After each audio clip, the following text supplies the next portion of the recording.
everyone, this is Sanjeev and I welcome you all to the LegalStix talks. Today we will be discussing a recent judgment delivered by the Constitutional Bench of Supreme Court of India in the case of Anup Baranwal versus Union of India. In this specific judgment, the court unanimously held that the appointment of Chief Election Commissioner and the Election Commissioner would be done by three-member committee consisting of the Prime Minister, the Leader of Opposition and the Chief Justice of India. The court thus altered the present mode of selection where the Chief Election Commissioner was appointed by the President on the advice of the Prime Minister. When it comes to the Constitution of India, the Article 324 Clause 2 provides for the appointment of Chief Election Commissioner as well as the other election commissioners subject to the laws made by the Parliament. Whereas Article 324 Clause 5 authorizes the President by rule to determine the conditions of the services, the tenure of the election commissioners, again with the subject to the law made by the Parliament. But with respect to Article 324 Clause 5, the Parliament did make the law in 1991, that is the Election Commission Act of 1991.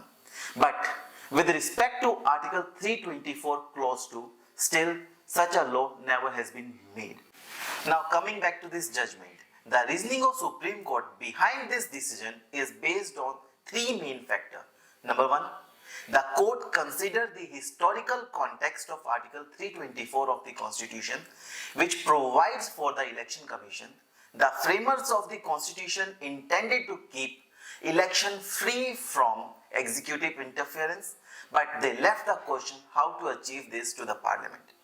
Secondly, the court considered the ever-expanding scope, powers and function of the Election Commission in context of the role of free and fair election in sustaining constitutional democracy. And thirdly, the court found that there was an existing gap in the constitutional scheme which is required the court to step in and fill the gap until Parliament chooses to act by passing the law.